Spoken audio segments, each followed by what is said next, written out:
Bismillahirrahmanirrahim. Alhamdulillahi rabbil alamin. Wa bihi nasta'in ala umurid dunya waddin. Wassalatu wassalam ala al-mab'uthi rahmatan lil alamin. Nabiyyina wa habibina wa qudwatina Muhammad ibn Abdillah wa ala alihi wa sahbihi wa man sar ala nahjihi wa ihtada bihadihi wa istanna bi sunnatihi ila yaumiddin, amma ba'du. Muslimin dan muslimat, para jemaah, para pencinta ilmu, para pencinta Al-Quran dan Sunnah, Assalamualaikum warahmatullahi wabarakatuh. Alhamdulillah, syukur kita pada Allah Azza wa Jalla pada pagi ini 5 hari bulan 11 23 bersamaan dengan 21 Rabiul Akhir 45, kita dapat mula masuk juzuk yang kedua. Surah yang pertama, surah Al-Baqarah masih. Surah Al-Baqarah tamat dah kita juzuk yang pertama, kita masuk juzuk yang kedua. Juzuk yang pertama sebanyak 42 siri kuliah. Juzuk yang kedua kita tengok berapa siri pula. Aman. InsyaAllah kita doakan semoga Allah Ta'ala beri pada kita istiqamah dalam menyampaikan ilmu, memberi kesihatan dari tubuh badan, kesihatan dari sudut pemikiran, barulah kita dapat teruskan pengajian kita ini biiznillahi azza wa jalla. Jadi ayat yang kita akan baca ni iaitulah ayat yang 142 143, panjang ayat ini, iaitulah tentang pertukaran kiblat. Sebelum tukar kiblat, Allah dah beri ayat maklumat apa yang akan berlaku. Bila tukar kiblat akan berlaku, Yahudi, munafikin dan puak kafir akan mainkan isu kiblat ni sebagai suatu isu yang nak menjatuhkan Nabi SAW. Dia panggil sekarang ni, orang panggil main isu kafir. Dan Allah nyatakan pertukaran kiblat ini sebagai ujian. Tuhan nak tengok siapa yang taat, siapa dengar kata, siapa yang mau lari. Dan di antara isu yang dimainkan iaitulah orang hak maya ke arah Baitul Maqdis dulu. Lalu ni tukar kepada Mekah. Lagu mana semaya dia? Ada pahala ke tak ada pahala? Allah jawab, pahala dia tak gugur. Pahala dia kekal. Tukar kiblat ni satu proses nak menyempurnakan perjalanan kita. Orang yang dah solat ke sana sudah sempurna bagi dia. Alhamdulillah. Ini ilmu dia panggil ilmu hujah, ilmu strategi. Sebelum kafir bercakap, kita kerak dulu. Ni mereka akan kata. Jangan main. Ilmu strategi ni Allah Ta'ala bagi awal kepada Nabi sallallahu alaihi wasallam supaya tenang hati Nabi. Dan bila tukar kiblat, orang timbul isu, aku tahu dah. Sudah diketahui awak punya hujah. Jadi kita akan baca satu-satu ayat sebab dia panjang. Bagi pelajar yang ada pimpinan Ar-Rahman Jawi, muka surat 44. A'udzu billahi minasy syaithanir rajim. Sayaqulu as-sufaha'u minan nasi ma wallahum an qiblatihim allati kanu 'alayha. قل لله المشرق والمغرب يهدي من يشاء إلى صراط مستقيم. Allah SWT letak kata-kata yang agak berat. Sayaqulus sufaha, Allah kata orang-orang bodoh. Tuhan bagi pukulan maut selalu. Orang-orang bodoh yang kurang akal pertimbangan, bukan makna orang gila hak mabuk tak ada akal tu, akal pertimbangan, akan berkata, dia bercakap, sayaqulu sufaha minan nas ma wallahum an qiblatihim allati kanu 'alaiha. Apa sebabnya yang menjadikan orang-orang Islam berpaling dari kiblat yang mereka menghadapnya selama ini? Apa sebab? Ini dia panggil ilmu apa ni? Ilmu psikologi. Allah dah beri pada Nabi maklumat awal. Jadi puak kafir akan kata,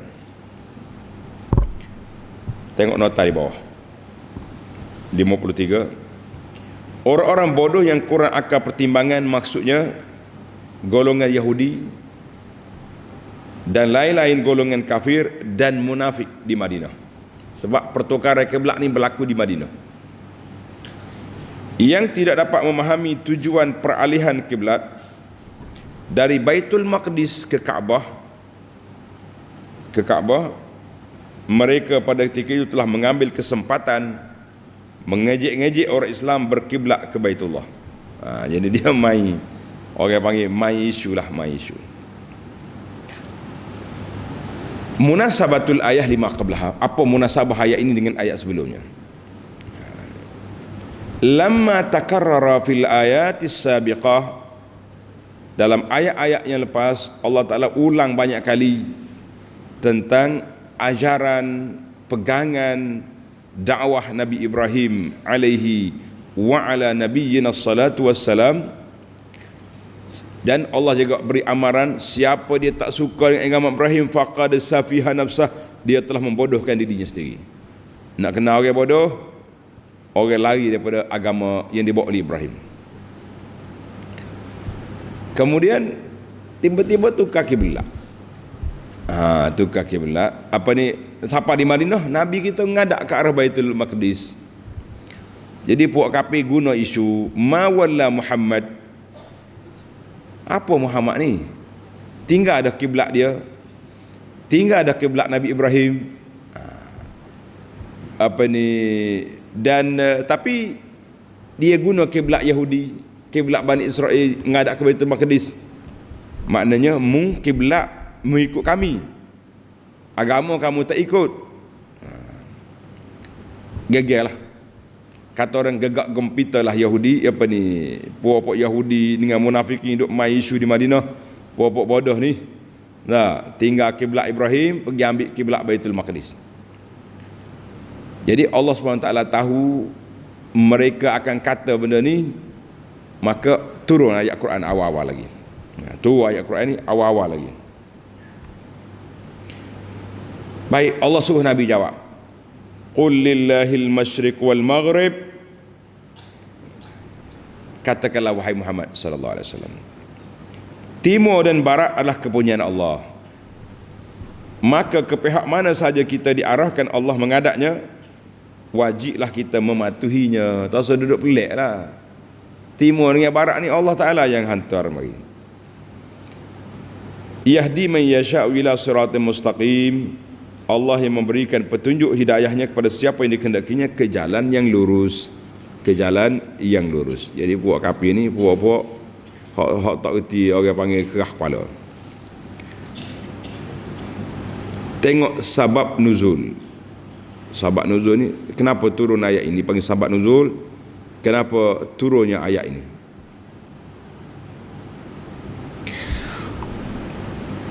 Anil Bara' bin Azib, sabab nuzul ni sahih dalam Bukhari, wal lafzul Bukhari, dan juga riwayat Muslim. Anil Bara' bin Azib radhiyallahu anhu, kana Rasulullah sallallahu alaihi wasallam shalla nahwa Baitul Maqdis 16 atau 17.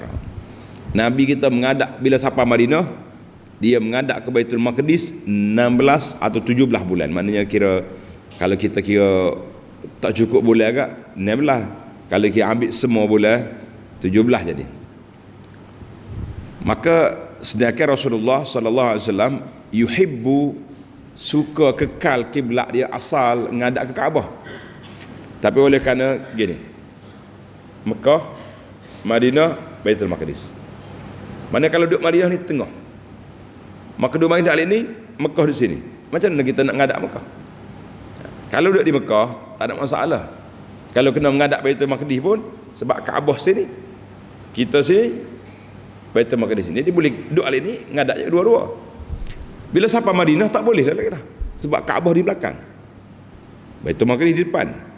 Maka dia jadi lari. Maka Allah Subhanahu Wa Taala, Nabi kita ni suka kalau boleh balik ke Mekah mula. Jadi selepas daripada 16-17 bulan turun ayat Quran, qad nara taqalluba wajhika fis sama. Seperti ayat yang akan datang ni, ayat yang ke 144. Kami tengok muka mu duk tengok ke langit, duk tunggu wahyu. Maka sekarang ni fatawajjah nahwal Kaabah, mu akan ngadak ke arah Kaabah. Tapi ingat, bila mu ngadak ke arah Kaabah, faqala as-sufaha minan nas, akan bercakaplah puak-puak Yahudi dan kuncu-kuncu dia di Madinah akan berkata, dia kata apa? Ma wallahu an qiblatihim. Apa Muhammad ni main tak istiqamah ni, tak konsisten, kata orang, sekali begini sekali gini. Itu cerita. Jadi bila tukar kiblat, fa shalla ma'an nabi sallallahu alaihi wasallam rajulun. Jadi hak tu waktu tu Nabi kita semaya. Jadi ada hak sahabat semaya dengan Nabi sallallahu alaihi wasallam. Kemudian sudah semaya, dia nak balik ke kampung dia, dia lalu tengok sahabat-sahabat di surau mereka semaya ke arah Baitul Maqdis. Dia bagi tahu, "Hei para sahabat, aku solat bersama Nabi tadi sallallahu alaihi wasallam dah tukar ke Kaabah." Jadi orang tengah semaya apa? Fataharrafal qaum, tukar pusing kiblat ke arah Mekah. Mudahnya para sahabat dengar arahan. Hadis ni ada dalam Bukhari. Cerita tukar kiblat tunggu dalam siri akan datang. Hak ni dia panggil Allah beri gambaran awal apa yang akan berlaku bila tukar kiblat. Apa akan berlaku bila tukar kiblat? Akan berlakulah perkara-perkara yang Nabi SAW kena bersedia. Kata Syekh Ibnu Ashur rahimahullah, wa atafi bihadzal mawqi'il ajib, Allah Ta'ala bawa satu isu yang pelik dalam Quran, iaitulah dia turun ayat menyatakan kepada Nabi isu yang akan berlaku sebelum turunnya ayat arahan Allah Ta'ala suruh tukar kiblat. Tak turun lagi, cuma Allah Ta'ala maklumkan, sayaqulus sufaha, akan bercakap orang-orang bodoh.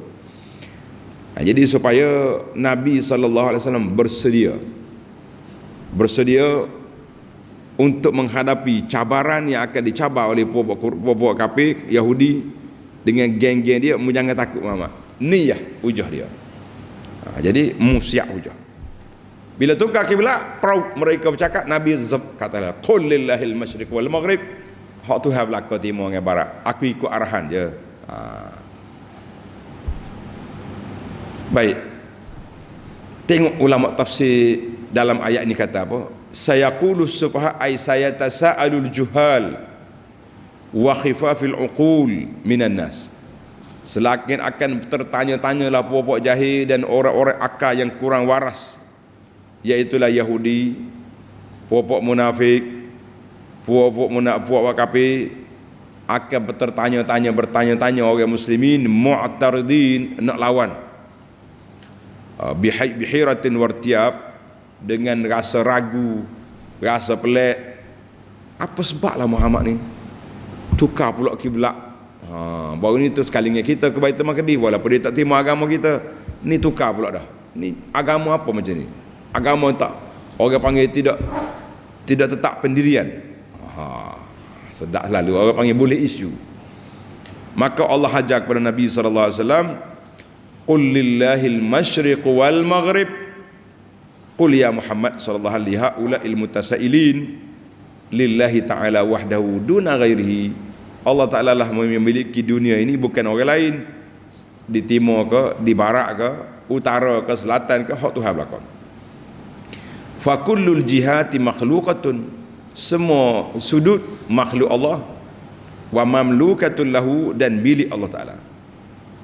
Maka ikut Allah lah, dia nak suruh kita ngadak ke mana.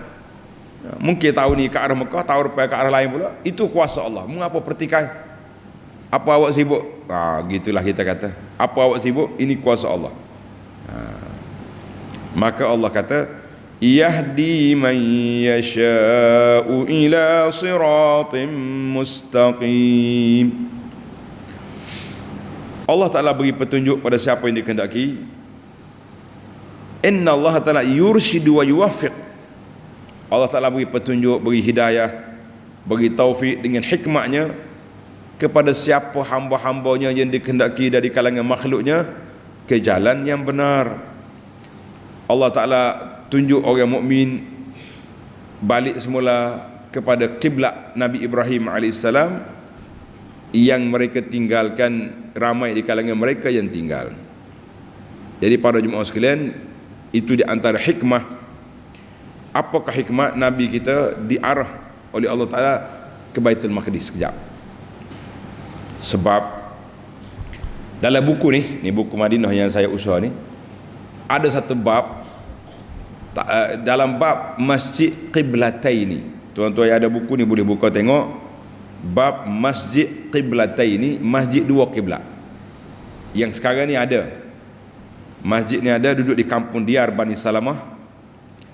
Kalau zaman kita ni, kalau penziarah Madinah lah ni, jalan nak pergi ke Universiti Madinah tu, Universiti Madinah simpang 4 nampak Masjid Qiblatain. Hikmah dianya nak jinakkan hati puak-puak Yahudi. Di Madinah ni dominan yang berkuasa pada masa tu Yahudi, dengan pakatan bersama dengan puak-puak Aus dan Khazraj. Jadi Yahudi kemudian sekali dengan puak munafikin, jadi dia kerah kepala. Maka Nabi nak jinakkan hati Yahudi ni, dia ngadak ke arah Baitul Maqdis supaya kita kata kiblat kita sama. Nabi kita, aku ni Nabi, mu ikut Nabi Musa. Musa dalam kitab Taurat pesan supaya ikut aku, mari. Tapi tak jadi. Yahudilah dia. Kerah kepala situlah, tak mau tukar-tukar.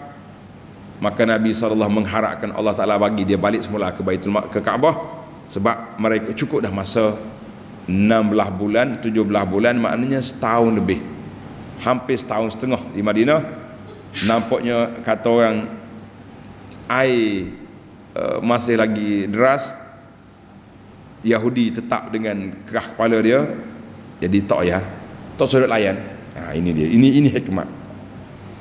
Allahu Akbar. Baiklah, kita masuk kepada ayat yang kedua dalam siri ni, mana ayat 143.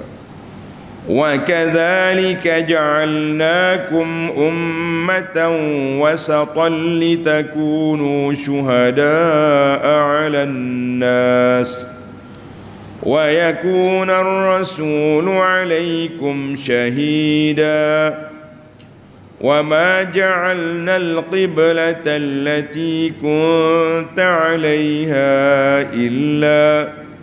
إلا لنعلم من يتبع الرسول ممن ينقلب على عقبيه وإن كانت لكبيرة إلا على الذين هدى الله وما كان الله ليضيع إيمانكم innallaha binnasi laraufur rahim.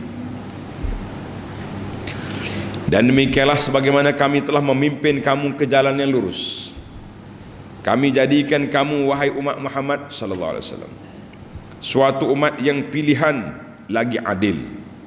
Jadi kita ni umat Muhammad ni panggil ummatan wasata, umat yang terpilih, umat yang adil, umat yang jauh.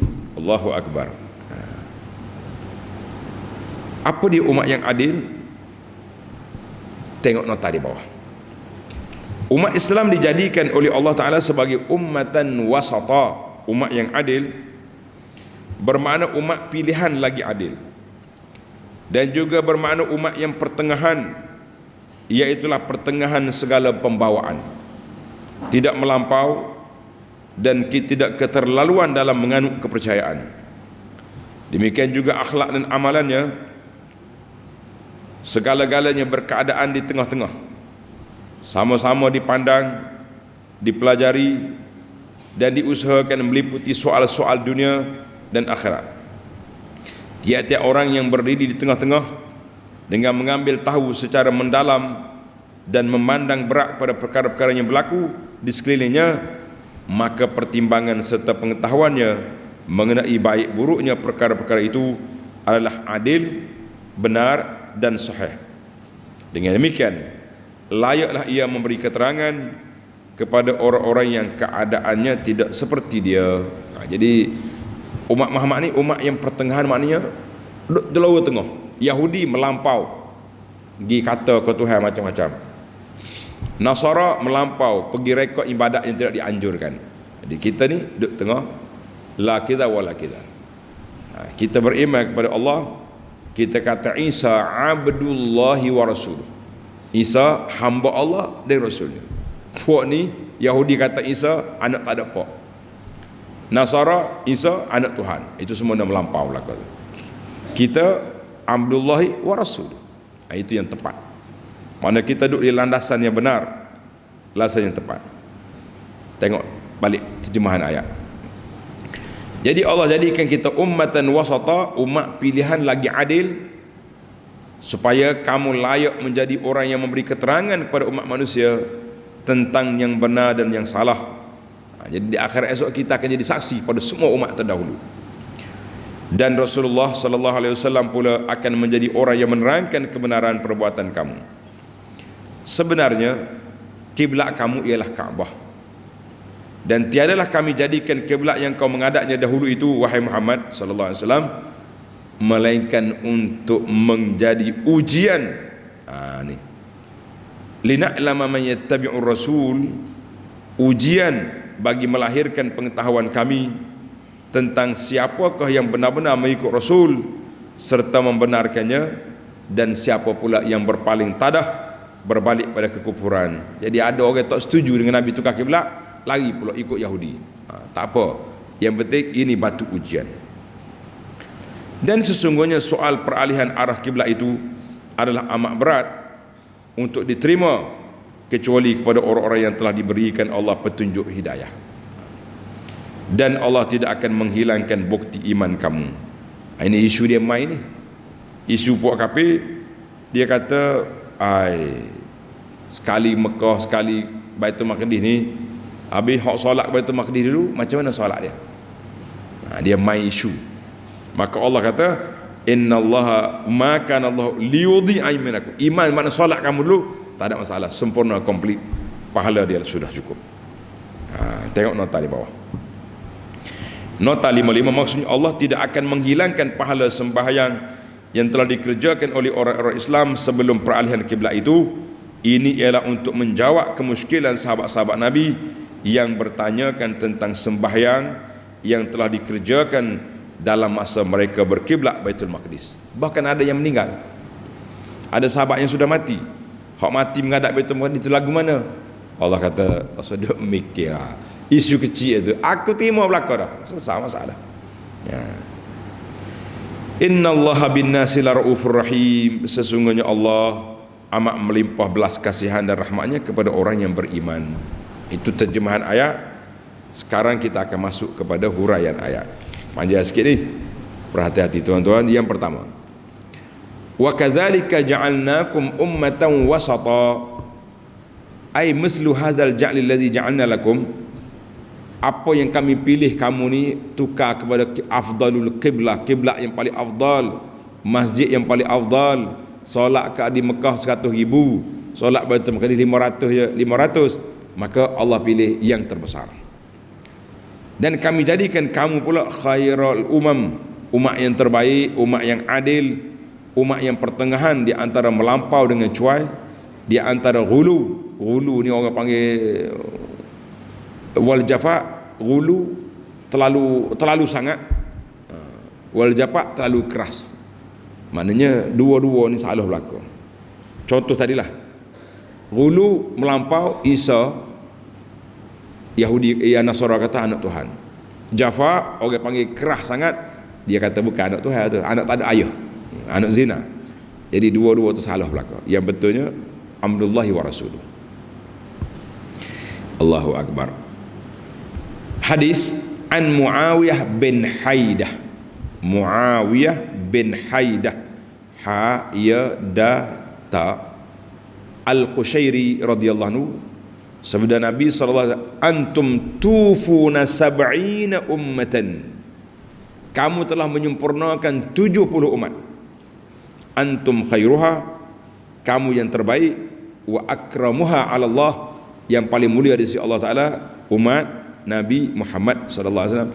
Alhamdulillah, kata, alhamdulillah kita ni orang yang terbaik. Jadi hadis ini rawahu Ahmad wal lafzu lahu, dan sanad dia baik, alhamdulillah, sanad dia elok, hasan. Hadis yang kedua, wa an Abi Sa'id Al-Khudri radhiyallahu anhu, dia dengar Nabi baca ayat ni, wa kadzalika ja'alnakum ummatan wasata, qal wasata bermakna adla, umat yang adil, yang buat penilaian secara saksama, bukan seperti puak Yahudi, bukan seperti puak Nasara yang melampau sana melampau sini. Anaknya tafsir wasata dengan makna adil. Jadi ada setengah orang ni bila tafsir ummatan wasata dia panggil wasatiyah. Wasatiyah ni kan mana umat yang lemah lembut lah, yang baik, tak buat syariat pun tak apa sebab wasati lah. Itu penyelewengan kepada tafsir ayat. Dari Abi Sa'id Al-Khudri radhiyallahu anhu, Nabi SAW bersabda, hadis wasata tadi, adilan tadi, rawahul Bukhari. Hadis Abu Sa'id Al-Khudri, Nabi SAW bersabda, yaji'un Nabi yaumal qiyamah, pada hari kiamat esok Nabi datang, pengikut dia seorang. Allahu Akbar. Mari Nabi yang kedua pula, 2 orang pengikut. Mari Nabi pula ramai pengikut. Malaikat tanya, hal ballaghakum, ni mu dengan nabimu, nabimu menyampaikan tidak kepadamu? Pengikut dia jahat, dia kata la, tak menyampaikan. Fayuqal lahu hal ballaghta, malaikat pun tanya Nabi dia, mu menyampaikan tak kepada umatmu? Qal na'am. Kenapa tak menyampaikan? Saya dah jalankan tugas. Jadi fayuqalu man yashhadu laka, siapa jadi saksi mu telah menyampaikan? Umatmu kata mu tak menyampaikan, mu tak jalan tugas, tapi mu kata mu jalan tugas. Siapa saksi kamu? Fayaqulu Muhammadun wa ummatuhu, saksi aku Muhammad dan umat dia. Allahu Akbar. Muhammad sallallahu alaihi wasallam dan umat dia. Maka dipanggillah Nabi sallallahu alaihi dengan kita sekali mari. Dia bertanya, Nabi-Nabi dulu menyampaikan tidak kepada umat? Kita pun jawab, ya, betul, sudah menyampaikan. Malaikat tanya, ma'ilmukum, macam mana mu tahu? Mu tak ada zaman itu. Kita bukan hidup zaman Nuh, bukan hidup zaman Musa. Macam mana mu tahu? Kita pun jawab, ja'ana nabiyuna, Nabi kita beritahu. Fa akhbarana, Nabi dah cakap, annar rusula qad ballagu, para rasul semuanya telah menjalankan tugas.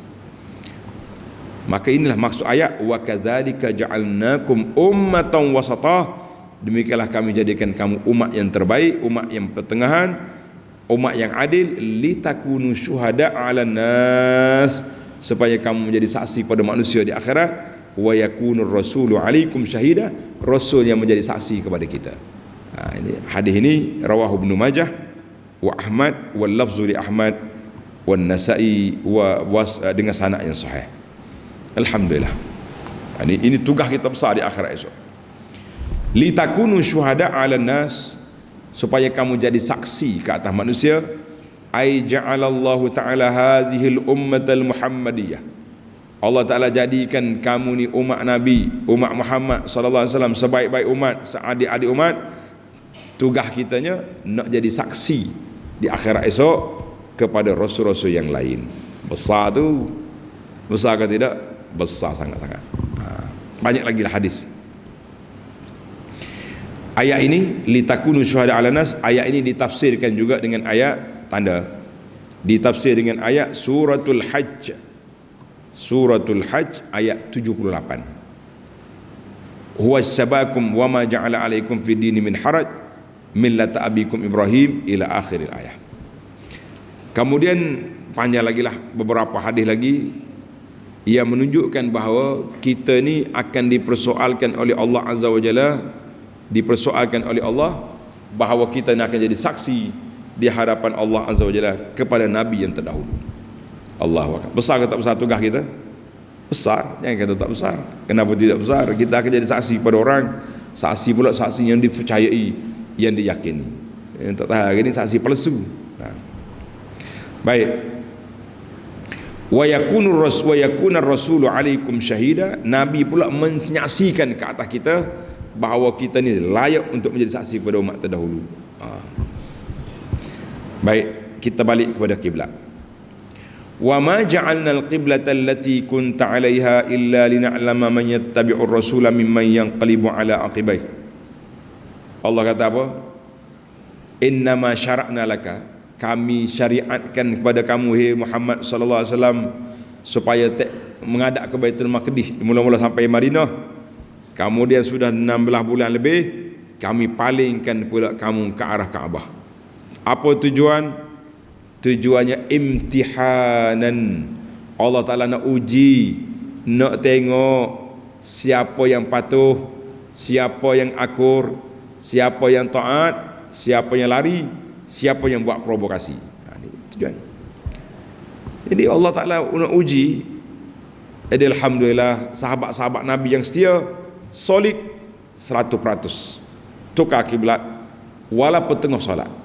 Tengok duduk semaya, bila dengar orang kata, "Hei, kiblat tukar ke Mekah dah," pusing belakang. Allah kata apa? Wa in kanat lakabiratan illa 'alal ladzina hadallah. Isu tukar kiblat ni besar. Satu isu yang besar. Lebih-lebih lagi besar isu ni apabila Yahudi main isu. Yahudi troll. Bahasa sekarang ni orang panggil troll.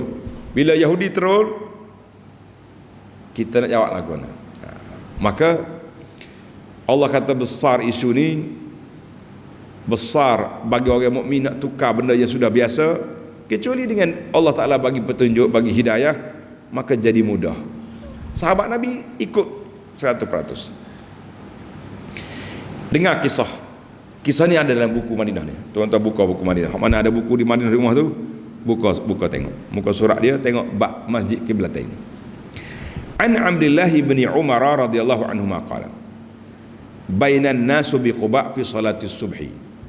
Semalam tukar kiblat di Madinah. Orang Quba tak tahu. Dia semaya lagi malam tu masih lagi ngadak ke Baitul Maqdis. Sehinggalah subuh esok. Subuh esok dia nak ngadak ke Baitul Maqdis, tiba-tiba ada berkata, "Imam, turun dah Quran semalam." Allah Ta'ala perintahkan Nabi menghadap ke Kaabah. Fastaqbiluha. Tukar. Sedangkan waktu itu mereka sedang menghadap ke Syam. Oleh sana pusing belakang menghadap ke arah Kaabah. Mudahnya para sahabat menerima, walaupun khabar itu orang lain bagi tahu, bukan dengar daripada mulut Nabi sallallahu alaihi wasallam sendiri. Dia mudah percaya, sama-sama dia thiqah dia panggil. Jadi ada riwayat kata bila berlaku pertukaran kiblat ni ketika Nabi ke Bani Salimah. Bani Salimah tu baik Masjid Qiblatain lah ni lah. Nabi kita sudah semaya. Ni satu riwayat ni. Riwayat ni banyak. Tengok dalam buku ni kita apa ni nak. Cuma disebutlah sebagai cerita. Jadi Nabi tengah semaya, 2 rakaat ke arah Baitul Maqdis, turun arahan supaya menghadap ke arah Kaabah. Jadi orang Nabi tak semaya tak ramai pun masa tu, umat Islam baru lagi. di surau pula, surau kecil. Jangan duk mikir macam surau kita 1000 orang. Mungkin satu sah belakang Nabi. Maka Nabi kita pusing ke arah ni, isyarat gitu, sahabat buka, jadi Nabi kita pergi ke depan, orang lain pun pusing balik. Itu je cara pertukaran kiblat yang ada dalam riwayat. Tidaklah payah sangat. Ada pun di masjid lain, orang pergi pergi bagi tahulah, Nabi tukar dah kiblat tu. Maka tukar belakang kiblat. Itu yang dikatakan sebagaimana yang telah riwayat oleh ahli-ahli sirah. Alhamdulillah, menunjukkan para sahabat boleh menerima dengan baik semua arahan Nabi sallallahu alaihi wasallam, semua arahan Allah azza wa jalla. Kemudian Yahudi main isu, dia troll. Di antara isu yang dimainkan ni ayat ni. Dia kata orang yang solat ke Baitul Maqdis 16 bulan lebih tu macam mana mereka? Yang sudah mati macam mana? Yang tak mati lagi kita kata bolehlah tukar kiblat semula kan. Yang mati dah tu mana? Panik juga orang Islam nak jawab. Tapi Allah jawab awal-awal lagi. Wa ma kana Allahu liyudhi'a imanakum. Allah Ta'ala tidak sia-siakan iman kamu. Iman di sini dengan makna solat kamu. Jadi sebab itulah iman, solat termasuk dalam iman. Maknanya amalan itu termasuk dalam musammal iman. Panjanglah perbahasan. Kalau nak tengok perbahasan ni kuliah Tuhfatul Raghibin yang ana baca di sini ada dalam YouTube, ataupun yang disambung dibaca semula oleh Anas. Tuhfatul Raghibin itu menarik. Kita nak tahu musammal iman tak iman tu. Beza kita dengan Murji'ah. Baiklah. Sebab nuzul ayat ini, Anil Bara' radhiyallahu anhu, Al-Bara' kata Nabi kita solat ke Baitul Maqdis 16-17 bulan, dan Nabi kita suka kalau boleh menghadap ke Kaabah. Wa anna shalla awwala salatin shalla salatul asri. Jadi kata di ahli sejarah, solat yang pertama Nabi kita semaya di masjid dia solat asar. Sebab solat zuhur tukar kiblat tadi dia semaya di mana? Di Bani Salamah. Jadi dia balik ke masjid dia solat asar, bermulanya tukar kiblat. Wa shalla ma'ahu qaumun. Jadi sahabat-sahabat ni jadi satu fenomena dia semaya dengan Nabi, lepas tu dia balik solat pula di masjid dia. Jadi tu imam di masjid, ataupun dia balik kapur dia. Jadi bila dia lalu ke masjid mana-mana, sahabat lain sedang solat ke arah Baitul Maqdis, dia pun kata asyhadu billah qad sallaitu ma'an nabi sallallahu qibala Makkah. Sahabat yang tengah solat tu, aku baru sudah solat dengan Nabi menghadap ke arah Kaabah. Jadi sahabat-sahabat hodok semaya ni pun tukar kiblat pula. Jadi timbullah soalan, annahu mata 'alal qiblah qabla an tuhawwal. Ada orang mati sebelum tukar kiblat. Ada orang mati waktu dia menghadap ke Baitul Maqdis. Jadi apa jadi dengan dia? Ini isu. Maka Allah Ta'ala turun ayat Quran, wa ma kana Allahu liyudhi'a imanakum innallaha bin nasi laraufur rahim. Tak usah cakap banyaklah, tak ada masalah tu. Jadi Allah Ta'ala sendiri sebut dengan zatnya mulia, Allah tidak akan sia-siakan solat kamu, pahalanya tersimpan di sisi Allah Azza wa Jalla. Akhirnya kata orang mati kutu, puak-puak Yahudi tak boleh nak buat isu mati kutu kau orang. Dia mati kutu ni orang patah hujah kan. Kalau mati katak, dia ada dua mati. Mati kutu, mati katak. Apa dia mati kutu? Lama ni tak main bahasa Malaysia ni. Mati kutu maknanya tak ada hujah lah. Mati katak, mati saja lah. Jadi mati kutu lah puak-puak Yahudi, tak boleh nak lawan. Allah Ta'ala kata tak usah duduk bimbang lah. Innallaha bin nasi la raufur rahim. Sesungguhnya Allah Ta'ala rahmat dia besar kepada hamba-hamba dia. Tak mungkin Allah Ta'ala gugurkan dosa pahala orang yang dah solat ke arah kiblat ke Baitul Maqdis 16-17 bulan. Tak usah duduk bimbang. Jadi tak usah duduk bimbang. Allah Ta'ala beritahu kepada kita Aku berkuasa untuk segala-galanya. Baik, kita kata alhamdulillah. Alhamdulillah para jemaah sekalian. Tamatlah perbincangan kita ringkas-ringkas. Cerita kiblat ni kita sambung dalam siri akan datang. Kalau nak baca awal, tengok dalam buku Madinah ni. InsyaAllah ada sebahagian daripada cerita dia ada di situ. Baik, al-an sekarang kita berpindah mencari 5 faedah daripada ayat yang kita baca. Faedah yang pertama, sayaqulus sufaha'u minan nas. Orang-orang bodoh, akal tak cerdik akan bercakap dalam masalah ini. Kata ulama tadabbur, ayat ini tasliyatun Nabi sallallahu alaihi wasallam wa ashab. Ayat ini menenangkan hati Nabi dan para sahabat. Allah Taala maklum awal sebelum berlaku pertukaran kiblat, sebelum Yahudi buat isu, sebelum timbulnya provokasi, sebelum diterol, Allah Taala dah. Kalau yang bercakap ni safih, orang bodoh, jangan layan. Jadi mudah kita nak cerita. Nah, ini dia panggil ayat ini. Ayat apa ni para jemaah? Ayat Allah Taala nak tenangkan hati Nabi sallallahu alaihi wasallam. Penting kita kena dipanggil bagi tahu awal supaya kita tidak panik dan kita tidak jadi mudah, orang panggil mudah koyak. Sebab kita ada maklumat. Apa yang kau cakap ni aku tahu dah. Sudahlah. Sebab tu bila Nabi nak hantar sahabat-sahabat pergi ke Yaman, Huzaifah dan lain-lain, Huzaifah ke siapa? Nabi nak hantar sahabat dia ke Yaman, Nabi kata, innaka ta'ti qauman ahla kitab. Abi Musa, semula kita tengok nama. Yang pentingnya Nabi nak hantar sahabat ke Yaman, Nabi kata innaka ta'ti qauman ahla kitab, mu akan bertemu dengan ahlu kitab. Kamu akan berdepan dengan ahlu kitab. Jadi bila kan oleh ahlu kitab ni orang yang banyak kerana banyak ni, maka Nabi kita bagi tahu awal-awal apa perangai mereka supaya dipanggil persiapan saya dari sudut psikologi untuk kita nak kena budaya setempat. Maaf, Nabi kita ba'asa Mu'adzan, dilik semua hal lain tadi. Anna Nabi SAW ba'asa Mu'adzan ila al-Yaman faqala innaka ta'ti qauman ahlul kitab. Mu akan jumpa dengan ahlu kitab. Ahlu kitab ni orang pada bujah sebab dia ada kitab, maka nak ajar.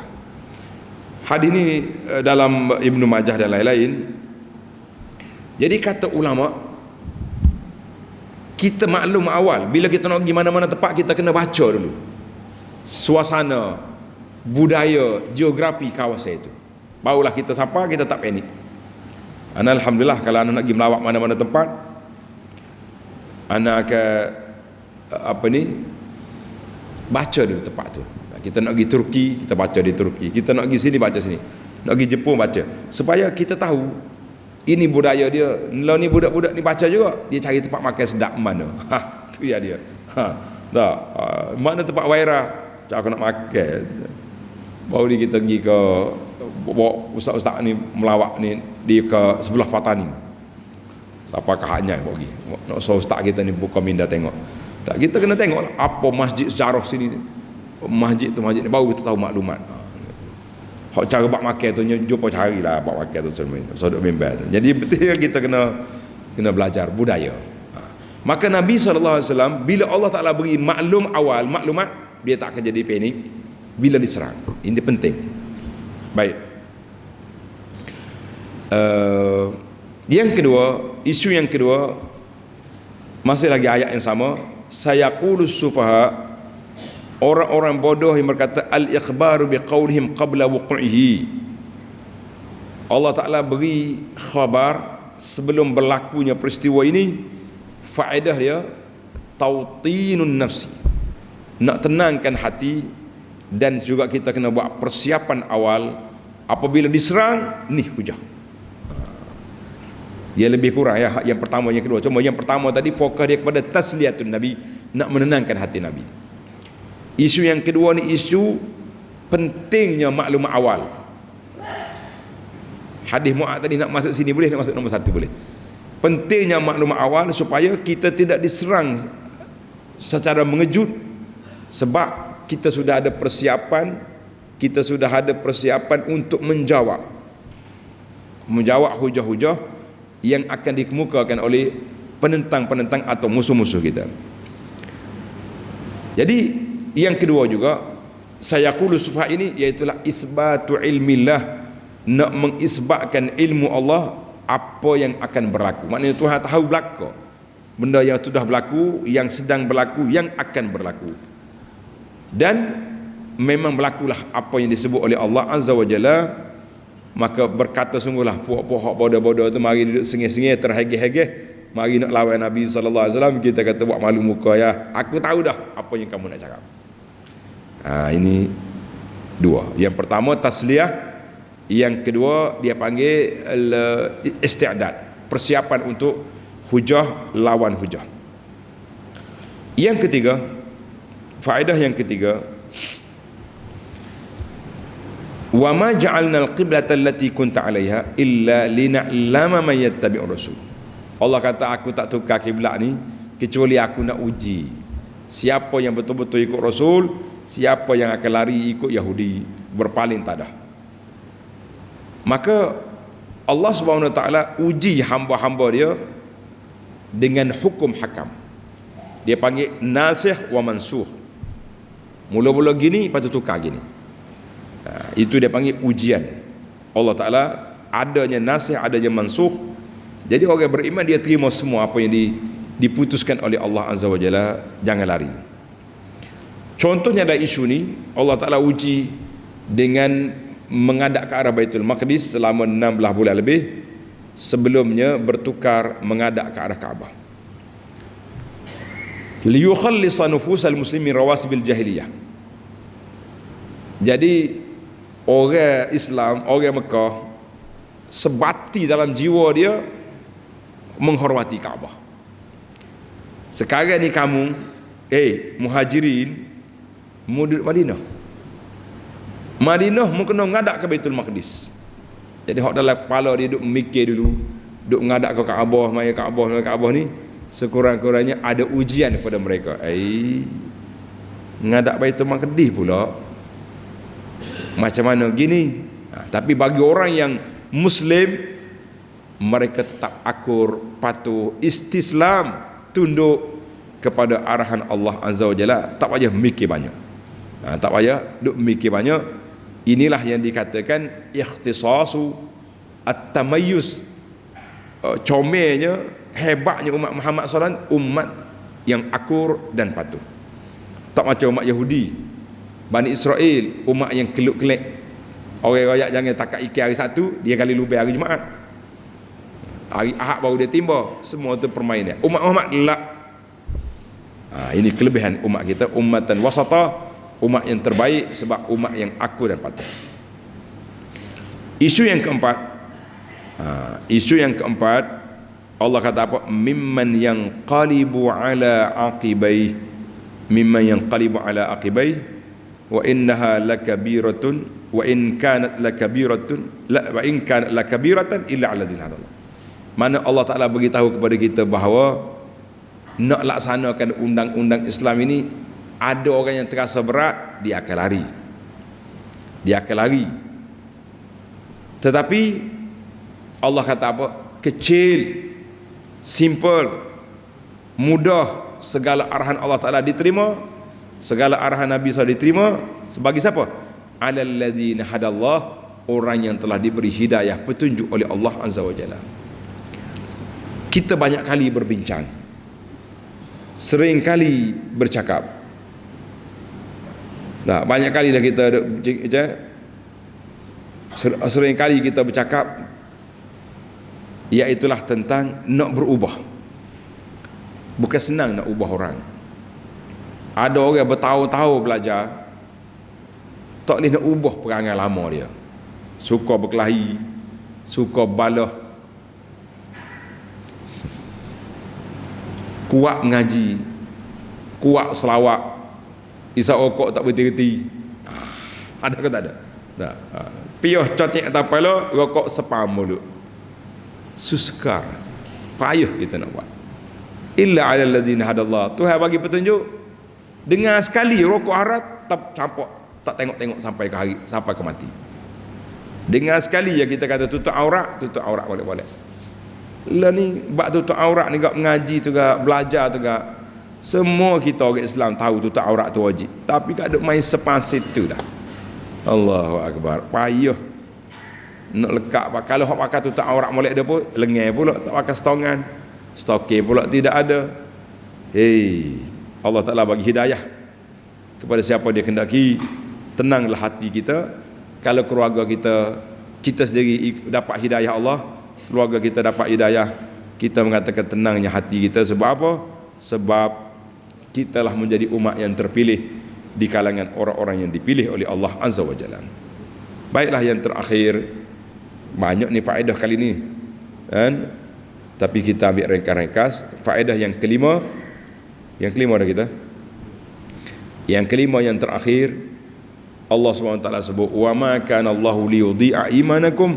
Allah Taala tidak sia-siakan, hampakan iman kamu. Yang maknanya iman dengan mana salat. Ayat ini menjadi pegangan Ahlus Sunnah wal Jamaah. Annal amal minal iman. Amalan itu sebahagian daripada iman. Sebab Allah Taala namakan as-salah iman. Maka kita mazhab Ahlus Sunnah ni berbeza dengan Murji'ah. Tulis pelajar, Murji'ah dia beza di antara iman dengan amal. Dia kata kalau orang sudah beriman, dia tak semaya pun tak apa, dia tak tutup aurat pun tak apa, dia tipu orang pun tak apa, dia riba pun tak ada masalah, sebab dia sudah ada iman.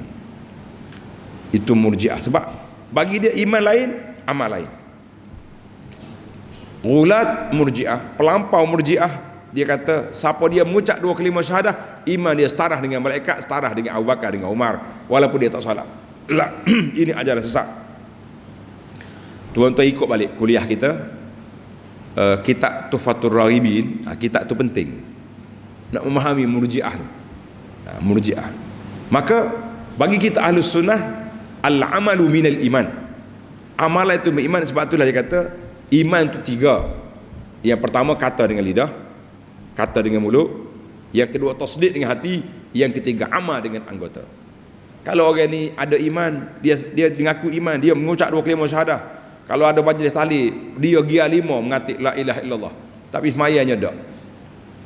Maka kita kata orang ni tidak sempurna iman.